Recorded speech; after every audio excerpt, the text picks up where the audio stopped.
Hello friends, welcome to fair value traders. तो दोस्तों, कैसे रहा आपका दिन? दोस्तों, ये बैंक निफ्टी का 15 मिनट का चार्ट है। अगर आप देखेंगे तो कहीं ना कहीं हमारे लेवल पे मार्केट ने आज एक रेजिस्टेंस लिया और वहीं से नीचे आके उसने सपोर्ट जो पिछले प्रीवियस डे का जो लास्ट कैंडल है वहीं से सपोर्ट लेके मार्केट ऊपर गया है। सो ये कहीं ना कहीं थोड़ा सा बुलिशनेस दिखाता है। लेकिन क्या आज का मार्केट बैंक निफ्टी में ट्रेडेबल था? तो ये बहुत ज्यादा डिफिकल्ट मार्केट था दोस्तों। और डिफिकल्ट इसलिए नहीं था क्योंकि इंडिया विक्स हाई है या प्रीमियम ज्यादा महंगे चल रहे हैं या बैंक निफ्टी का एक्सपायरी है। ये सारे जो फैक्टर्ड इन है दोस्तों, ये सभी को पता है, ये मुझे भी पता है, आपको भी पता होगा कि मार्केट एक रेंज में चल रहा है। दिख रहा है कि मार्केट एक रेंज में है। चलो ठीक है, मार्केट एक रेंज में है तो लोग क्या करते हैं कि चलो ठीक है, बॉटम में आ गया बाइंग का पोजीशन बना लेते हैं, टॉप में आ गया सेल का पोजीशन बना लेते हैं। लेकिन ये इस तरह का मार्केट था ना, जिस तरह से ये नीचे जा रहा था ना, वो पुट के पोजीशंस में अगर लिया भी होगा ना तब भी आपका स्टॉप लॉस हिट हुआ होगा अगर आपने सही एंट्री मिस कर दिया है तो। और सही एंट्री मिस करने का 100 मौका आज बैंक निफ्टी ने दिया है। देखिए, इंडिया विक्स हाई है, प्रीमियम हाई है, बैंक निफ्टी का एक्सपायरी है, मार्केट रेंज में है, ये सारे फैक्टर्ड इन है। इन सारे फैक्टर्स को हम मद्देनजर रखते हुए ही ट्रेड लेते हैं। और उसके चलते भी ट्रेड लेते हुए भी आज अगर नुकसान हुआ है तो कहीं ना कहीं मुझे लग रहा है कि ये जो प्रीमियम्स में जिस तरह के मूवमेंट्स आ रहे थे ना, अगर आपने भी खुद ध्यान दिया होगा बैंक निफ्टी के प्रीमियम्स में, तो जिस तरह से स्पॉट चार्ट मूव हो रहा है ना, उसके कंपैरिजन में जो प्रीमियम के मूवमेंट्स है ना, वो नॉर्मल नहीं लग रहे थे। देखिए, विक्स हाई है, जैसे मैंने कहा, प्रीमियम्स हाई है, वो डीके भी हाई होगा, ये सारे फैक्टर्ड इन है, ये समझ में आता है, ठीक है। लेकिन उसके बावजूद भी जिस तरह का मूवमेंट प्रीमियम्स दे रहे थे ना कहीं मुझे ऐसे लग रहा था कि ये मैनिपुलेटेड ऑपरेटर ड्रिवन मूवमेंट्स हैं। सो आज एक रेंज के अंदर मार्केट में बहुत ज्यादा स्टॉप लॉस हिट हुआ होगा। इस रेंज में अगर बैंक निफ्टी को किसी ने प्ले किया है तो दोनों कॉल साइड में और पुट साइड में दोस्तों। देखिए, जब भी हम आपको मैं एक बात बताती हूँ। जब भी हम निफ्टी में बैंक निफ्टी का ये स्पॉट का चार्ट है। अब जब हम कल का एनालिसिस करेंगे तब भी हम स्पॉट चार्ट में एनालिसिस करेंगे। लेकिन हम ट्रेड लेते कहाँ पे हैं? हम प्रीमियम चार्ट में ट्रेड लेते हैं, मतलब कॉल ऑप्शन के कॉल में या पुट के चार्ट में हम ट्रेड लेते हैं। तो हम देखते हैं स्पॉट चार्ट है और हम ट्रेड करते हैं प्रीमियम, या फिर आप निफ्टी के फ्यूचर्स को भी देख, या बैंक निफ्टी के फ्यूचर्स को भी देख लीजिए, वो भी मोर और लेस स्पॉट चार्ट की तरह ही मूव करता है। लेकिन जब भी हमें एज एन ऑप्शन प्लेयर अगर हम ट्रेड लेते हैं तो वो हम कॉल या पुट में लेते हैं, पुट के चार्ट में। और वहां पर बहुत सारे और फैक्टर्स आ जाते हैं। ये ना इस तरह का, you can think of it like this. You are watching a cricket match but you are betting on a football match. Okay, आपका क्रिकेट मैच आपका स्पॉट चार्ट है जहां आपको दिख रहा है मूवमेंट, हाँ ठीक है, नीचे जाने वाला आपको डायरेक्शन दिख रहा है। लेकिन उसको स्पॉट चार्ट को देखते हुए, क्रिकेट मैच को देखते हुए आप बेटिंग कर रहे हो फुटबॉल मैच में ऑप्शंस के चार्ट पे। वहां होता क्या है ना कि बहुत सारे और फैक्टर्स आ जाते हैं। अगर मुझे यहाँ लग भी रहा है कि मुझे पी का मतलब पुट में पोजीशन बनाना है, तो पुट में कितने सारे फैक्टर्स आ जाते हैं दोस्तों। विक्स आ जाता है जो मुझे मेरे पुट को, मेरे प्रीमियम को इम्पैक्ट करता है क्योंकि मेरे प्रीमियम बहुत महंगे हो जाते हैं। थीटा डीके आ जाता है क्योंकि ऑप्शन ग्रीक्स को हम इग्नोर नहीं कर सकते, option buyer as an option buyer specially. So आज बैंक निफ्टी का एक्सपायरी है तो डेफिनेटली थीटा डीके बहुत ज्यादा होगा। सो और उसके चलते आपको, आपका डेल्टा है, वेगा है, आपको कितने स्पीड से आपका प्रीमियम का प्राइस ऊपर नीचे हो रहा है और कितने दूर तक जा सकता है आपका प्रीमियम का प्राइस, ये सारे फैक्टर्स है दोस्तों जो एक ऑप्शन बायर को सोचना पड़ता है। सिर्फ और सिर्फ स्पॉट चार्ट देख के अगर आप एक प्रीमियम का प्राइस उठा लेंगे एट द मनी का भी, तब भी जरूरी नहीं है कि आपका स्टॉप लॉस हिट नहीं हो। क्योंकि जिस तरह के विक्स ये बना रहा है ना, अभी मार्केट खत्म होने के बाद अगर आप इसको देखेंगे ना तो ये बहुत ही नॉर्मल दिख रहा है, कितना सिंपल मार्केट दिख रहा है ना, कि हाँ चलो यहाँ से चला गया, यहाँ पे सपोर्ट लिया और यहीं से ऊपर चला गया, तो कल के सपोर्ट के वहां तक आया, चला गया। लेकिन दोस्तों, अगर आपने लाइव मार्केट में आज ट्रेड किया होगा तो आपने देखा होगा कि जितना जितना बुरी तरीके से ऑप्शंस के प्रीमियम दोनों साइड पिट रहे थे ना, कॉल साइड में और पुट साइड में, वो रियलिस्टिक नहीं लग रहा था। मुझे कहीं ना कहीं ऐसे लगा जैसे कि it is not a normal market and it is controlled by big players. Okay, anyway, कल के लिए हमारा एनालिसिस हम देख लेते हैं कि कल हमें मार्केट किस तरह से नजर आता है। मार्केट जहाँ पे क्लोज हुआ है ना वो अच्छा है, मार्केट मुझे बुलिश नजर आ रहा है, लेकिन इसके लिए आपको वेट करना होगा कि ये वाले लेवल को हम तोड़े। देखिए जब भी हम ये लेवल को तोड़ते हैं ना तो ये जरूरी है कि हम एक बहुत ही पावरफुल कैंडल के साथ तोड़े, मतलब क्लोजिंग अच्छी तरीके से दे। आज अगर आप देखेंगे तो आज का जो क्लोजिंग है, सॉरी आज जो मार्केट ओपन हुआ ये अच्छा कैंडल नहीं था, ये सही तरीके से पहला 15 मिनट का कैंडल ने जिस तरह का क्लोजिंग दिया वो बोरिंग कैंडल था, बहुत ही पता चल रहा था कि यहीं से रेजिस्टेंस ले रहा है वो और इसके बाद वो नीचे ही गिरने वाला है। एक ऑब्वियस सा मार्केट था लेकिन फिर भी प्ले करने के लिए डिफिकल्ट था दोस्तों। अभी देखते हुए आसान लग रहा है, जैसे कि मैंने कहा कभी चाहिए तो आप प्रीमियम के चार्ट को अगर प्ले करके देख सकते हैं तो देखना है कि किस तरह का फ्लक्चुएशन आज मार्केट में दिया हुआ है। तो कल के लिए अगर मार्केट को प्ले करना है तो ये वाले रेजिस्टेंस के ऊपर क्लोज होना बहुत जरूरी है। यहाँ पे अगर एक स्ट्रॉन्ग कैंडल के साथ हम क्लोज होते हैं तो हम ऊपर के साइड के लिए प्ले कर सकते हैं। हमारा पहला टारगेट होना चाहिए 46,214 के लिए, और एडवाइजेबल यही रहेगा कि मार्केट इस लेवल पे आ गया तो आप अपना पार्शियल प्रॉफिट बुकिंग कर लीजिए, क्योंकि मार्केट काफी ज्यादा वोलेटाइल है। और उसके बाद मार्केट 46,370 का लेवल भी देगा।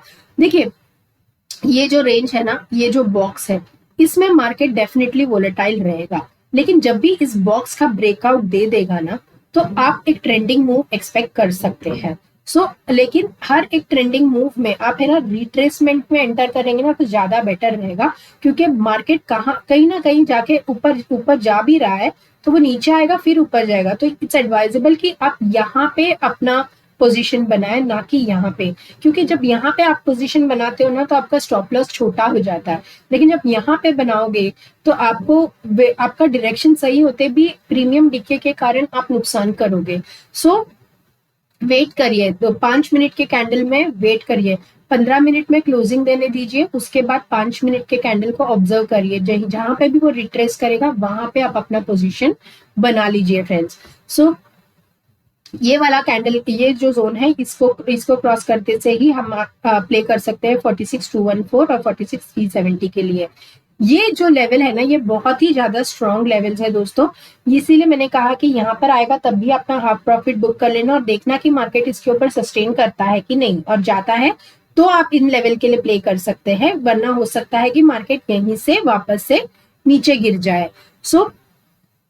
ये जो लेवल है ये मार्केट ने अगर क्रॉस कर दिया, कल के दिन ही क्रॉस कर दिया ना, तो आप 46,582 का लेवल आराम से देखेंगे, और यहां से लेके यहां तक का रैली बहुत स्ट्रांग होगा। आप अपना पोजीशन साइजिंग तब इंक्रीज कर सकते हैं, बट इन सारे लेवल्स में एडवाइजेबल यही होगा कि मार्केट में आप अपना थोड़ा सा डबिश टोन रखें, थोड़ा सा कम एग्रेसिव होके प्ले करें, क्योंकि ये रेंज में मार्केट आपको बहुत ज्यादा आपका पेशेंस ट्राई करने वाला है दोस्तों।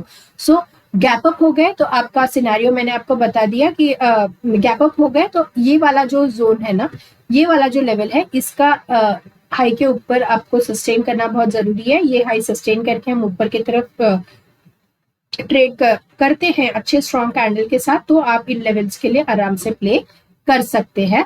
और आने वाले अगर ये लेवल भी ब्रेक होके मार्केट ऊपर सस्टेन करता है तो 47,045 के लिए भी आप प्ले कर सकते हैं आने वाले दिनों में। दोस्तों मैं ट्रैवल कर रही हूँ तो इसके चलते फ्राइडे का एनालिसिस मैं पोस्ट नहीं कर पाऊंगी, और उसके बाद शायद मंडे का भी हो पाया तो कर पाऊंगी, क्योंकि जब मैं वापस आऊंगी प्रॉबेबली तभी मैं कोशिश करूंगी कि मंडे का एनालिसिस में पोस्ट करूं, लेकिन फ्राइडे का हो नहीं पाएगा। इसके लिए माफी चाहती हूँ दोस्तों। बैंक निफ्टी में अगर अब हमने तो फ्राइडे के लिए भी आप इतना समझ सकते हैं कि मार्केट सपोज 46,582 के ऊपर निकल जाता है तो ये आपका इमीडिएट रेजिस्टेंस होगा। ये रेजिस्टेंस भी अगर मार्केट निकाल देता है जो कि समवेयर अराउंड 46,900 का है, 46,900 का एक लेवल है, वो निकल गया तो 47,045 का एक लेवल है, तब वहां तक मार्केट जरूर आएगा।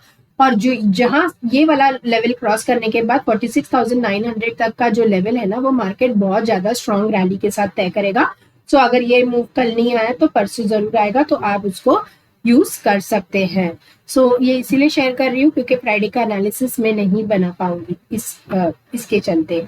और ये जो जोन है ना, मैं फिर से बताती हूँ आपको, ये वाला जो जोन है इसमें आपको बहुत ज्यादा कॉशियस रहना है। ये ऐसा जोन है ना जहां जो आपका कैपिटल को वाइप आउट भी कर सकता है, प्रॉफिट आपको ज्यादा नहीं मिलेगा। इसी के चलते मैंने आपसे कहा था कि इस जोन में आपको अपना जो प्रॉफिट पोजीशन साइजिंग है वो बहुत ज्यादा कम रखना चाहिए। इसका ज्यादा एग्रेसिव होके प्ले मत करिए। और ये लेवल टूटने के बाद मार्केट में अच्छा मूव आएगा। ट्रेंडिंग मार्केट के लिए वेट करिए दोस्तों। सो ये लेवल टूटते से ही अगर कल हम गैप डाउन भी हो जाते हैं तो 45,300 का 500 का एक लेवल है, ये लेवल अगर टूट गया तो उसके बाद आप 45,330 के लेवल के लिए प्ले कर सकते हैं। अगर ये लेवल मार्केट तोड़ देता है तो हम मार्केट में बहुत ज्यादा पेन देखेंगे आने वाले टाइम में, जो मार्केट को फिर एक ट्रेंडिंग मार्केट आपको देखने को मिलेगा डाउन साइड में, जो 44,405 के लेवल के लिए भी आप प्ले कर सकते हैं। ठीक है, तो ये था as far as bank Nifty. Nifty की तरफ आ जाते हैं। निफ्टी में ये वाला जो जोन है ना, ये बहुत ही ज्यादा स्ट्रॉन्ग रेजिस्टेंस का जोन है, जो कि है 21,982 और 21,558। इस जोन में मार्केट को बिल्कुल भी ट्रेड मत करना, आपका नुकसान हो जाएगा। 60-40 पॉइंट का रेंज है, इसको निकलने दीजिए। मार्केट को कल अगर गैप अप हो जाता है और इस लेवल के ऊपर निकलता है तो आप मान के चल सकते हैं कि 22,04014 का लेवल आएगा। लेकिन ये वाला लेवल और इसमें बहुत ज्यादा आपको प्रीमियम मिलेगा नहीं, क्योंकि 30-40 पॉइंट का ही डिफरेंस है। सो मोटा मोटा आपको ये समझना है कि 21,014 के लेवल के लिए आपको जो है अभी वेट करना है दोस्तों। 21,014 का लेवल अगर आपने ब्रेक कर दिया तो आप प्ले कर सकते हैं 22,108 और 22,130 के लिए।